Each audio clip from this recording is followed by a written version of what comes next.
আজকে রান্না করেছিলাম পুঁই শাকের বিচি ভাজি, সাথে লাউ শাক দিয়ে শোল মাছ ঝোল। আসসালামু আলাইকুম, আইডিস কিচেন হাউজে আপনাদের স্বাগত জানাই। যারা আমার ভিডিওটি দেখছেন আশা করছি আলহামদুলিল্লাহ ভালো আছেন। আমরাও আলহামদুলিল্লাহ ভালো আছি।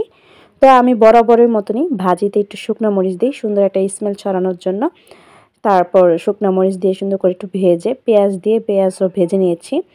তো এই পর্যায়ে কিন্তু লবণ অ্যাড করিনি, লবণটার পরে অ্যাড করব। তো এখন আমি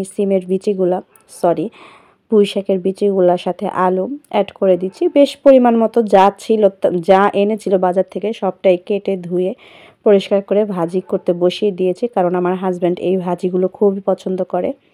তো এর জন্য আর কি সবটাই করে নিয়েছি আর কি। আর ওদিক দিয়ে অন্য কাজ সেরে নিচ্ছিলাম, মানে মাছ ধোয়ার কাজটা সেরে নিচ্ছিলাম, লাউ শাক ধোয়ার কাজটা সেরে নিচ্ছিলাম, যেহেতু লাউ শাক দিয়ে আজকে শোল মাছের ঝোল তৈরি করব।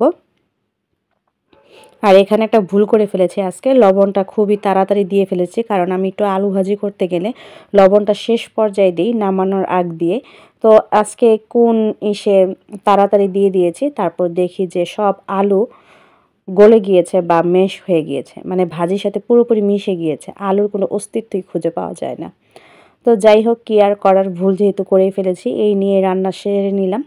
তো এখানে শোল মাছগুলো খুব সুন্দর করে টুকরো টুকরো করে নিয়ে তারপর সুন্দর করে ধুয়ে মশলা মাখিয়ে নিয়েছি। এখন সুন্দর করে ভেজে নিচ্ছি, কারণ আমার হাজব্যান্ড শোল মাছগুলো খুব টুকরো টুকরো করে এরকম করেই খাওয়া পছন্দ করে। ওনার বক্তৃতা হলো, শোল মাছ যদি বড় বড় পিস করে ভেজে রান্না করা হয় তাহলে নাকি ভিতরে মশলা ঢোকে না। আর শোল মাছ এমন একটা মাছ যেটা মশলাযুক্ত না হলে নাকি ভালো লাগে না।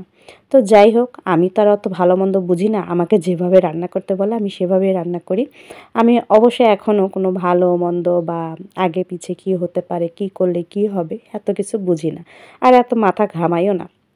এই যে দেখেন ভাজিটা কি সুন্দর করে হয়েছিল, কিন্তু আলুগুলো সব গলে গিয়েছে, ম্যাশ হয়ে গিয়েছে, দেখতে সুন্দর লাগতেছিল না, কিন্তু খেতে দারুণ হয়েছে। তো এখানে সুন্দর করে কথা বলতে বলতে মশলাগুলো কষিয়ে নিয়েছিলাম, তারপর লাউ শাকগুলোও দিয়ে দিয়েছি। লাউ শাক দেওয়ার পরেও অনেকটা সময় নিয়ে আমি কষিয়ে নেব, সাথে ডাঁটা শাকটাও সিদ্ধ করে নেব যাতে সিদ্ধ হয়ে যায়। তারপর শেষ দিকে অল্প একটু পানি মিশিয়ে তারপর আমি মাছগুলো অ্যাড করে দেব, হয়ে যাবে আমার রান্না। তো যাই হোক, যারা আমার ভিডিওটি দেখেন সব সময় সুন্দর সুন্দর কমেন্ট করেন, তাদেরকে অসংখ্য ধন্যবাদ। আর এরকম ভিডিও পেতে চাইলে আমার পেজটি ফলো দিয়ে পাশে থাকতে পারেন। এই যে বারবার এখন নুন চেক করতেছিলাম, তারপর দেখতেছিলাম যে ডাটাগুলো সিদ্ধ হয়েছে কিনা। এই যে এই পর্যায়ে ডাটাগুলো সিদ্ধ হয়ে গিয়েছে, তারপর মাছগুলো অ্যাড করে দিলাম, অল্প একটু পানি অ্যাড করে দিয়েছি। তারপর একটু ঝোল করে রান্না করব বিধায় শেষে একটু পানি দিয়েছি। এখন শুধু একটু পানিটা ফুটে আসলে হয়ে যাবে। তো যাই হোক, ভিডিওটি ভালো লেগে থাকলে লাইক কমেন্ট শেয়ার দিয়ে পাশে থাকবেন।